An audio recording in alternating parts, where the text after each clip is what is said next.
중간 부분의 말씀입니다. 한 주만 더 하면 로마서 11장까지 끝나겠는데요. 로마서 11장까지 하면 우리는 구원의 도리에 큰 뼈대를 한번 처음부터 끝까지 한번 다 달린 것이 됩니다. 그 외에는 별로 없어요. 사실 그 뼈대가 기독교의 복음의 진리, 구원의 도리에 가장 중요한 주제들이다. 이 사실을 명심하시기 바랍니다. 하나님의 진리는 평범한 것 같은데 거기에 큰 은혜가 있고, 평범한 것 같지만 그것은 파면 팔수록 그 깊은 그런 진리가 됩니다. 오늘 우리 한국교회에 있는 이 이단들은 복잡한 지식과 이론을 가지고 사람들을 전역해서 뭐가 더 있어 보이게 그렇게 하는데요, 결국은 이걸 다 따라가면 그 교주가 재림주예요. 그 교주가 성령이거나 예수님의 사역을 이어가는 사람이다. 결국 그렇게 결론이 납니다. 그게 이제 이단인 거죠.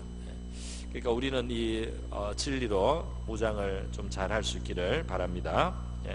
1장에서 11장까지 구원의 가장 큰 주제들, 인간의 죄의 심각성, 맞아. 인간의 죄가 얼마나 깊은가, 그것을 이야기해 왔어요. 인간의 마음으로, 인간의 그 입술에 얼마나 악이 있는지, 인간의 물론 행위에도 악이 있죠. 뭐 유대인이나 이방인이나 뭐 어디 전 세계 누구도 가리지 않고 이 죄의 문제는 참 깊은 하나님 앞에서 인간이 가지고 있는 문제고, 인간의 이 행위나 인간의 삶으로 하나님의 영광에 너무나 멀어져 있는 현실에 그 인간의 문제 심각성이 있습니다. 그래서 인간은 이 자체로는 영원한 하나님의 나라의 상속자의 자격이 없는 겁니다. 그 영광에 이를 만큼 거룩하지가 못해요.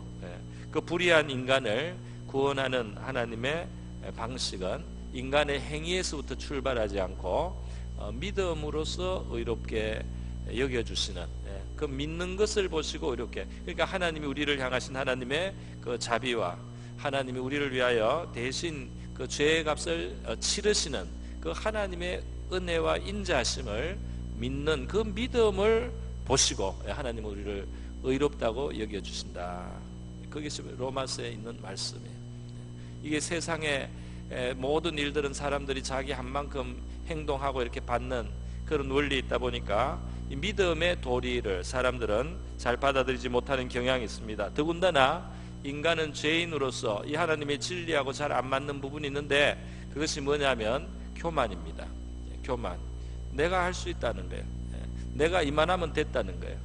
내가 조금만 더 하면 되는, 내가 충분히 그 자격을 얻다, 하나님 앞에서 의로워질 수 있다라고 하는 그 허황된 자신감이 인간에게 있습니다. 그 자기의 죄의 깊음을 보지 못하는 인생들이에요. 그래서 하나님의 율법은 사실 깊은 통찰로 바르게 적용을 하면 모든 사람이 죄인으로 드러나게 되는 것입니다. 우리가 눈으로 보는 것으로도 이미 간음죄가 되는데 하나님의 거룩한 기준에 벗어나는 것이거든요. 그렇기 때문에 또 마음으로 탐하는, 10계명의 10번째 계명, 마음으로 내 것이 아닌 것을 욕심내는, 그게 벌써 탐심으로 남의 것을 내가 향해서 욕망을 가지고 있다, 원한다, 이러면은 이것에서 이미 10번째 계명을 어기고 있는 거예요. 그러니까 하나님의 계명을 바로 적용하는 사람은 자기가 죄인됨을 고백하고 하나님의 긍휼과 인자가 필요한 자라는 것을 고백하게 되고 하나님의 구원을 바라게 되는 겁니다. 그게 바른 정신이 들었을 때 인간의 모습이에요. 그래서 천국을 얻는 자는 심령이 가난한 자요, 애통하는 자, 이렇게 시작을 하고, 그래서 온유한 자가 되고 마음이 청결한 자가 되고, 그렇게 진행이 되는 겁니다. 그런데 사람들은 이 죄로 말미암아서 교만해지고 마음이 굳어지니까 말씀을 자기 마음대로, 자기 임의로 피상적으로 적용을 해서, 이 유대인들이 이스라엘 사람들에게 하나님이 거룩한 율법을 줘서 겸손하게 구원이 필요한 존재라는 것을 깨닫게 하려고 주신 율법을 가지고 껍데기로 대충 지키고, 자기들이 바라는 식으로 대충 지키고, 자기는 의롭다 그러는 거예요. 그러니까 고아와 과부의 그 힘없는 사람들을 막 뺐습니다. 그러면서 11조는 철저하게 하는 척 하는 거예요. 그 없는 사람의 약점을 가지고 그들을 막 약탈하고 수탈을 막 합니다. 사기를 막 쳐요. 그렇게 해서 뺏고는 11조 할 때는 가루까지, 꽃가루까지, 들어온 꽃가루까지, 다 이렇게 미숫가루 가루까지 10분의 1을 바치고, 이렇게 하면서 얼마나 철저하게 하나님 말씀을 지켰냐, 이렇게 자기를 자랑하는, 그래서 이 타락한 종교가 되는 것입니다. 그래서 다 유대 이스라엘 전체가 하나님 백성이라고 하면서도요, 그 나라에 포악하고 착취받고 학대받고 탄식이 그치지 않는 그런 모습을 보여주죠. 그렇기 때문에 율법을 바로 적용해서 하나님께서는 사람이 자기의 행위로서는 구원받을 만한 인간이 없다는 것을 깨닫게 하고, 그래서 믿음을 가지고야 의롭다함을 받을 수 있는 그 인간의 그거밖에 길이 없는 거예요. 그렇게 믿는 것을 의롭게 여겨주시는 그거밖에는 우리를 구원하실 길이 없습니다. 그래서 하나님의 아들 예수 그리스도가 오시고 그가 우리의 죄를 위한 죽음과 또 부활의 그런 일을 하시고, 이 사실이 하나님이 우리를 위하여 해주신 놀라운 은혜의 역사였다 하는 것을 믿고 받아들일 때 그 믿음을 의로 여겨주십니다. 그래서 예수 믿고 예수의 영인 성령을 받고 예수와 연합되고, 그 예수의 십자가 죽음이 나의 죽음, 내가 죄인으로서 형벌 받은 것으로, 내가 예수와 합석했으니까 예수가 저주받고 형벌 받은 것이 내가 내 죄에 대해서 저주받고 형벌 받은 것으로, 이렇게 하나님 앞에 간주가 되어서 우리가 죄사함이 이루어지는 겁니다.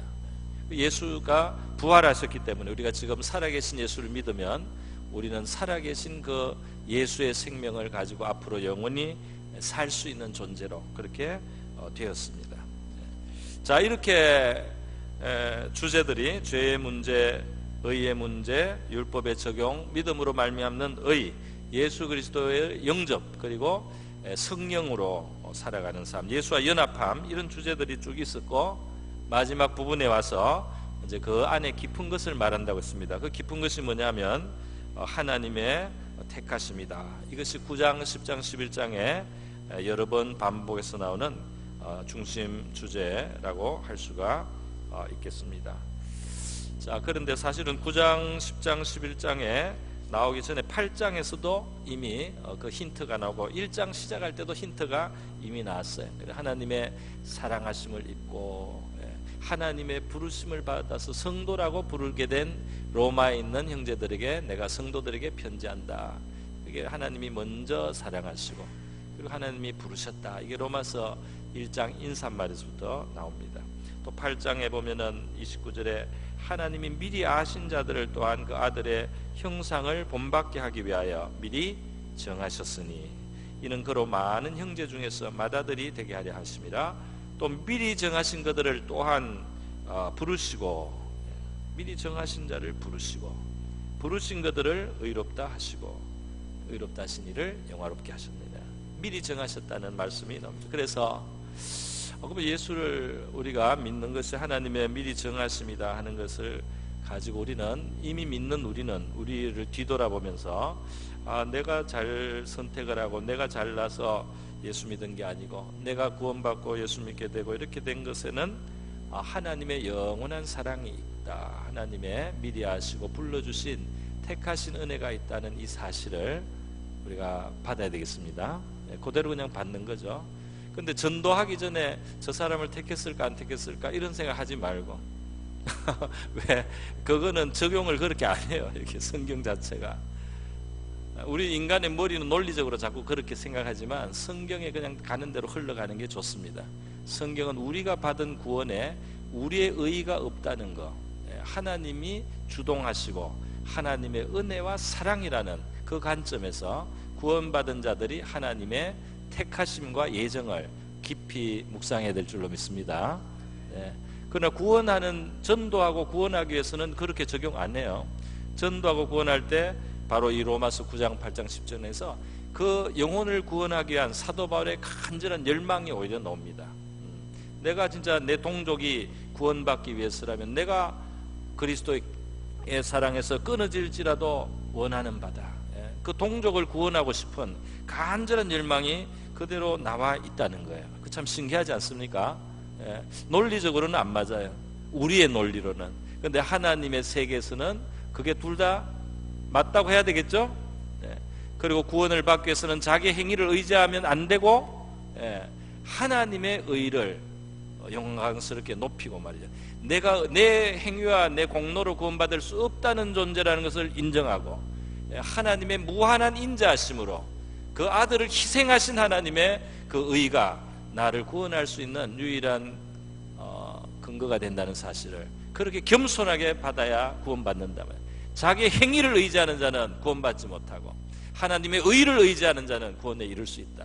이렇게 성경이 말하고 있습니다. 그죠? 제가 뭘 하나 보여드리겠습니다.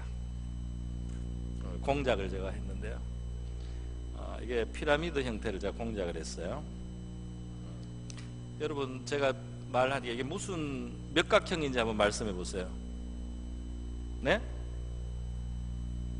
네, 너무 정확하게 또 뿔이라고 하시지 마시고 그냥 보이는 대로 말씀을 해주세요. 네, 삼각형이죠? 예, 90도 돌렸습니다. 무슨 모양입니까? 삼각형? 또 돌렸습니다. 뭐죠? 네, 계속 삼각형이죠? 삼각형을 보고 있는데 제가 한번 이렇게 뒤집어 봤습니다. 몇 각형이 있습니까? 그럼 제가 손에 들고 있는 게 삼각형입니까? 사각형입니까? 네? 제가 손에 들고 있는 게 삼각형입니까? 사각형입니까? 요 면에서 말하면 사각형이고 요렇게 하면 삼각형이죠.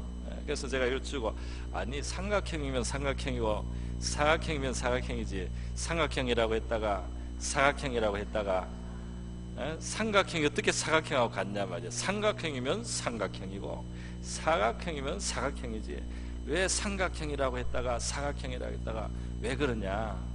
왜 그렇습니까? 네, 그렇게 생겼잖아요. 요쪽은 사각형이고 요거는 사각형 맞지 않습니까? 그죠? 요거는 사각형이 분명히 맞습니다. 요게 삼각형인 것도 분명히 맞아요. 그러니까 둘 다 맞아요. 그 실체는 이게 하나의 실제, 그죠? 하나의 실제 물건인데 삼각형이라고 말해도 정확히 맞고, 보이는 대로 사각형이라는 말해도 맞는데, 이 실제는 그런 면들이 다 있네요, 그죠? 그런 면들이 그래서 성경에서 영원한 택하심에 대해서 하나님이 말씀하시고 우리 그대로 믿고 아멘 하면 됩니다. 그런데 자기 의를 의지하지 말고 하나님의 의를 의지해야 구원받는다. 이 말씀 그대로 받을 수 있죠. 그대로 받는 겁니다. 내가 내 동족을 구원하기 위해서는 내가 하나님께 끊어질지라도 원하고 내 생명을 바쳐서 구원하기 원한다. 그대로 받을 수 있습니까? 그대로 받아야 되는 겁니다. 한 걸음 더 나가서 사도 바울이 이방인들에게 전도를 하면서 내가 이방인들에게 이렇게 열심히 사도로 복음을 전해서 이방인들이 메시아를 믿고 구원의 축복을 받으면 우리 동족들이 배가 아파서, 저 이방인들이 저렇게 하나님의 신령한 복을 받는다, 배가 아파서 우리도 예수 믿자 하고 마음을 돌이키게 하려고 자기가 열심히 이방인들에게 복음을 전한다 그랬어요. 뭐 이렇게 할 때 사도 바울이 삼각형 내가 전하면 내가 진짜 식이 나게 하고 내가 정말 내 생명을 끊어서라도 구원하고, 그리고 하나님 의를 의지해서 구원받게 한다. 삼각형 계속 이야기하고, 삼각형 맞습니다. 근데 하나님의 영원한 택하심으로 인간이 구원을 받는다. 이거 전적으로 하나님의 은혜다. 사각형 이렇게 말해도 이게 맞죠? 그러니까 이것도 맞고 이것도 맞아요. 우리 머리에서는 다 안 돼요. 제가 오늘 좀 우스운 걸 가지고 나와서 이거 좀 잘 크게 비출 수 있나요? 이거 못하나? 조금씩. 네, 삼각형, 네. 사각형. 좀 유치합니까, 여러분? 근데 이게 사실은 제가 이걸로 그렇게 해서 그런데 해석학이라는 철학 분야가 있어요. 거기에 핵심이 바로 이겁니다. 아주 여러분 오늘 굉장히 사실 심오한 거를 공부하신 거예요. 그래서 말이죠. 성경을 있는 그대로 우리가 받으면 되겠습니다. 은혜 되는 방향으로 받고 유익한 방향으로 받고 우리가 더 열정과 사랑을 낼 수 있는 방향으로 성경을 그대로 받아서 우리의 받은 구원을 깊이 감사하고 공로가 없는 영원한 하나님의 사랑을 묵상하고 기뻐하고, 그리고 영혼을 구원할 때는 내가 내 생명 바쳐서 구원하겠다는 그런 심정으로 나가고, 저 사람이 겸손해지고 인간의 의를 버리고 하나님의 의를 인정하기만 하면 구원받을 수 있다는 그런 간절한 기대와 소망을 가지고 우리가 복음 전해야 될 줄로 믿습니다. 네. 자, 그래서요 오늘 이 본문의 내용을 제가 좀 상당히 설명을 했는데, 오늘 이 제목에 제가 영적인 접붙임이라는 이 부분만 설명을 다 하겠습니다. 이게 뭐냐면은, 이게 농업을 배웠을 때 제가 이 접붙임 같은 걸 배웠어요. 그러니까 나무 가지에 이 가지 좀 잘라내고 거기에 뭐 이렇게 홈을 쪼갠다든지 이렇게 해가지고 껍데기 벗기고 이렇게 한 다음에 다른 가지를 갖다가 거기에 끼워서 이렇게 매고 또 뭐 이끼 같은 걸로 싸주고 이렇게 잘 묶어 놓으면은 이 다른 게 하나로 붙어요, 식물이. 그 이 나무 밑둥하고 이 가지들 꼽아서 이렇게 붙일 수가 있어요. 그러면 이게 딴 가지였는데 이 가지에 붙어가지고 그때부터는 이 가지에서 뿌리에서 올라온 진액을 이 새 붙은 가지가 그 진액을 먹습니다. 그래서 이 나무의 일부가 되어버리는 거예요. 안 해보셔서 모릅니까? 해보신 분도 있어요. 자, 그런데 요거를 지금 비유를 했습니다. 이스라엘이 바로 이 밑둥이다 말이죠. 참 감람나무라는 밑둥이 있고, 하나님이 이스라엘이 메시아를 안 받아들이니까 잘라버렸습니다. 그래서 이 남은 그루트기에다가 하나님이 이방인이라는 가지를 갖다가 꼽아서 접붙임을 했다는 거예요. 그래서 이 이방인이 이 이스라엘, 하나님의 백성, 그 이스라엘의 은혜와 축복의 그 진액을 받는 그러한 하나님 백성으로 들어왔다는 겁니다. 오늘 우리 예수 믿고 구원받은 우리는 이스라엘과 무관한 게 아니고, 아브라함이 하나님께 받은 그 축복, 이삭과 야곱이 받은 축복, 하나님의 그 종들 다윗이 받은 그런 축복, 이런 축복의 그 흐름에 우리가 그대로 접붙임이 되어 있다 이 말입니다. 그 진액을 우리가 받는다 이거예요. 그래서 우리가 원래는 돌감람나무인데, 질이 훨씬 떨어지는 돌감람나무인데 참 감람나무에다가 딱 붙여가지고, 이스라엘은 메시아를 거절했으니까 잘려 나가고, 그리고 우리가 거기에 붙여서 이방인들이 구원을 받고 하나님의 놀라운 백성으로서의 신령한 축복에 참여하고 영원한 축복에 참여하는 자들이 되었다, 이렇게 성경이 설명을 하고 있습니다. 그런데 그렇기 때문에 그 사도 바울이 자주 말하는 것은, 그래서 우리가 이 유대인들에게 대해서 이렇게 접붙임을 받고 우리가 참 감람나무에 이렇게 했기 때문에 그 고마워할 줄 알아야 된단 말이죠. 그 고마워하고 우리가 교만하거나 금방 져서는 안 된다 그랬어요. 17절에 가지가 꺾였는데 돌감람나무인 너가 그들 중에 접붙임이 되어 참감람나무 뿌리의 진액을 함께 받는 자가 되었은즉 그 가지들을 향하여 자랑하지 말라. 유대인들을 멸시하지 말라. 이스라엘 백성을 없이 여기지 말라는 거예요. 자랑할지라도 내가 뿌리를 보존한 것이 아니고 그 뿌리가 너를 보존한다. 이스라엘이 받았던 그 축복이 우리에게 지금 흘러오는 것이니까, 그 뿌리가 거기에 있으니까 그들을 무시하지 말고 오히려 감사하게 여겨야 된다. 뿌리가 거기 있다는 것을 알라는 거죠. 그러면 내 말이 가지들이 꺾인 것은 나로 접붙임을 받게 하려 함이라 하리니, 다시 말해서 우리가 그래 하나님이 이스라엘을 꺾어버리고 우리 이방인인 우리를 붙였잖아. 우리를 그렇게 하나님이 생각해줬잖아. 그러니까 우리가 하나님께 사랑받은 거지, 이스라엘은 그 버려지고 우리가 사랑받고 택함받은 거지 하고 교만한 말을 해서는 안 된다. 너들 그런 말하고 싶지만 그런 말하면 안 된다. 뭐라고 합니까? 옳도다. 그들은 믿지 아님으로 꺾이고, 이스라엘은 메시아를 그리스도를 믿지 않으면 꺾였어요.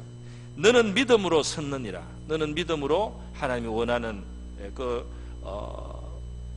그런 반응을 했기 때문에 이 구원에 들어와서 섰게 됐습니다. 높은 마음을 품지 말고 도리어 두려워하라. 하나님이 원가지들도 아끼지 아니하셨은즉 너도 아끼지 아니하시리니.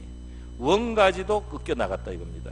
원가지도 믿지 않고 하나님이 기뻐하시는 그 길을 벗어나니까 꺾여 나갔단 말이에요. 그러니까 그들이 꺾여 나가고 너희들이 거기에 접붙임을 받았지만 원가지도 아끼지 아니하셨은즉 하나님이 원가지도 아끼지 아니하셨은즉 너도 아끼지 아니하리니. 이스라엘을 꺾고 너희를 거기에 접붙였다고 너희가 자랑하고 교만하고 그렇게 방자해서는 안 되고, 그 원가지도 꺾으신 하나님이 너희도 꺾을 수도 있으니까 교만하지 말고 겸손하라는 말씀을 하고 있습니다. 깨어있고 긴장을 하라고 말씀을 하고 있는 거예요. 그렇지 않습니까? 그래서 사각형이라고 했다가 또 삼각형이라고 너희들도 꺾을 수 있단 말이지. 이렇게 말씀하는 거예요. 그 교만하고 자기 자랑하다가 꺾여 나갔단 말이에요. 자기의 의를 자랑하는 그 교만을 가지다가 꺾여 나간 이스라엘, 너희들도 하나님 앞에 겸손하고 그렇게 하나님 앞에 정말 바른 자세를 잃지 않아야 된다 하고 사도 바울이 다시 그 방향에서 말씀을 하고 있다는 것을 우리가 볼 수 있죠. 네. 자, 그래서 인간의 논리에서는 딱 정리하기 어렵지만 성경 그대로입니다. 저도 그냥 그대로. 그래서 이 성경에 있는 이 긴장, 텐션, 이 긴장을 사람들이 논리로 다 풀어서 억지로 논리적으로 다 설명하려고 하지 말라. 있는 그대로 받아들이고 그 긴장 있는 성경의 그 의도를 그대로 우리가 선용하면 가장 유익하고 하나님 뜻에 맞겠다 하는 것입니다. 할렐루야. 그래서 내가 구원받았을까 이런 걱정하지 말고 내가 예수 믿고 오늘 믿음의 고백을 하면 그 영원한 택하심을 우리가 기뻐하고 감사해야 되겠죠. 내 공로가 아니다 하는 사실을. 그리고 우리가 다른 영혼을 볼 때는 그들의 구원을 위한 간절함을 가져야 되고, 또 우리 자신에 대해서도 나는 한번 구원받았으니까 아무렇게도 해도 괜찮아 이렇게 방자해서는 안 되는 거죠. 원가지도 꺾으셨은즉 너희도 아끼지 않고 꺾을 수 있다 하는 이 경계도 말씀 그대로인 거예요. 두려워하라 그렇게 말씀했습니다. 22절에 보면 하나님의 인자하심과 준엄하심을 보라. 넘어지는 자들에게는 준엄하심이 있고 너희가 만일 하나님의 인자하심에 머물면 그 인자가 너희에게 있으리라. 그렇지 않으면 너희가 너도 지킨 바가 되리라. 이 말씀이었습니다. 이 말씀을 설명하며 이렇습니다. 자, 하나님의 인자에 거하라. 하나님의 준엄함과 인자함. 이 준엄하다는 것은 엄격하다는 말입니다. 엄격해요.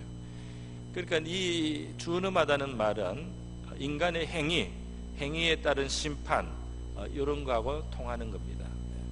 그 사람이 이슬람교 같은 데 가면 이슬람들이 상당히 그 가혹해요. 사람을 다루는 게 가혹합니다. 굉장히 엄격하고, 그래서 뭐 진짜 죄를 지면 손을 자르고 말이에요. 도적 물건을 훔치면 진짜 손을 잘라버리고 말이죠. 뭐 가정 안에서 명예 살인이 일어날 정도로 죄에 대해서 다루는 게 굉장히 가혹하고 혹독해. 사람들 앞에 데려다가 막 때립니다. 매질을 막 하고 그렇게 하죠. 교수형을 하고 칼로 목을 베고 뭐 하여튼 지금도 그러고 있는데요. 이들은 그 하나님의 준엄함에 그 초점을 맞추고 있어요. 그들은 우리를 구원하시기 위해서 자기 아들을 희생하시는 그런 사랑의 하나님을 모릅니다. 그런 하나님이라고 상상하지 못합니다. 그런 하나님, 우리를 위하여 자기의 피를 흘릴 수 있는 그런 인자의 하나님을 그들이 몰라요. 그들은 그냥 인간이 노력하고 의롭고 정의롭고 바르고 이렇게 해서 구원을 받고, 그 율법을 지켜서 구원을 받고, 뭐 잘못보다 잘한 게 많아서 그래서 하여튼 구원을 받고, 그렇게 해서 이 고지고대로 하는 것밖에 없어요. 준엄함밖에 없습니다. 그렇게 사는 거예요. 결국 그 준엄함을 계속 붙들고 있다는 것은 무엇이냐면 자기의 행위를, 자기의 자기 인간의 의가 그 준엄한 하나님하고도 서로 공존할 수 있다. 하나님이 준엄해도 괜찮다는 거예요. 나한테도 준엄하고 저 사람한테도 준엄하고, 저 꼴보기 싫은 거 그냥 하나님이 그냥 죽여버리고, 저 진짜 잘못하는 거 저건 하나님이 정말 손모가지를 잘라버리고, 이렇게 준엄한 겁니다. 그리고 자기들도 웬만큼 그렇게 산다고 생각을 해요. 그러나 그 준엄함으로 가는 사람들은 자기의 의가 충분하다고 생각하는 그 교만함에 있어요. 그리고 결국 자기가 하나님의 기준에 걸려서 멸망할 수밖에 없습니다. 이 인자함을 바란다는 것은 뭐냐면 바로 복음을 믿는 것과 같아요. 물론 하나님은 정의로우신 분이고 죄를 심판하시는 분이지만, 그러나 하나님의 인자하심, 다시 말해서 자격이 없는 죄인을 구원하실 수 있는, 자격이 없는 죄인을 용서하시기를 원하시는, 그래서 희생하실 수 있는, 그래서 믿음으로 의롭다 하실 수 있는 그런 인자하신 하나님을 바라는 자, 그런 하나님을 믿는 자, 그 인자하심을 붙드는 자, 그 자가 구원을 받을 수 있단 말이에요. 그게 하나님의 마음하고 통하는 거예요. 그게 하나님이 기뻐하시는 바예요. 그래서 이래 보다 보면은 이 하나님의 인자를 알아야 행복한 신앙생활 되는데요. 이 신앙생활도 하나님의 주는 몸을 너무 많이 생각하면은 어떤 현상이 오면 다른 사람을 정죄를 많이 하게 됩니다. 정죄를 많이 해요. 마음에 안 들어요. 정죄를 자꾸 하게 돼요. 내가 뭘 많이 할수록 정죄도 많이 하게 되는 거예요. 이게 뭔가 그 하나님의 인자에 서 있지 않는, 그냥 준엄한 것을 가지고 나는 자격이고 저 사람은 자격이 안 되는 것 같으니까 내가 마음껏 비방하고 정죄할 수 있는 그런 차원의 준엄한 세계에 사는 사람, 그것은 나중에 멸망합니다. 자기가 자기 단두대 목이 잘려요. 자기가 했던 그 기준에 자기가 미달됩니다. 이 프랑스 혁명을 할 때 단두대를 만들었거든요. 순간적으로 빨리 사람을 죽일 수 있는 방법, 큰 무거운 쇠 날을 말이죠, 위에서 툭 떨어뜨려 가지고 목을 댕강하면은 이 머리에 있는 피가 싹 쏟아지면은 순간적으로 빨리 그래도 의식을 잃고 사람이 빨리 죽어요. 단두대를 만들었어요. 그 단두대 만들게 한 왕이나 또는 단두대 만든 사람이 자기들 목이 다 떨어졌습니다. 그런 형벌기구를 만든 사람들 중에 자기가 그 형벌 받은 사람들이 있어요. 중국 역사에도 있어요. 중국 역사에도 굉장히 잔인한 살인기구를 만들었는데요, 결국 그거 만든 사람이 그게 죽어요. 그리스 신화에도 있어요. 그리스 신화에도 쇠로 벌겋게 달군 그러한 그 안에 사람 집어넣어 가지고 그래서 사람 태워 죽이는 무서운 그 살인기계가 있는데, 그거 만든 게 한 왕, 그거 만들어 온 그 장인 두 사람 다 결국 그 안에서 죽었습니다. 그 잔인한 것을 만들고 아주 가혹한 것을 개발하고 그걸로 어떻게 다른 사람을 정죄하고 대하는 사람들이 결국 거기에 죽어요. 그 역사적으로도 굉장히 그런 경우가 많다 이겁니다.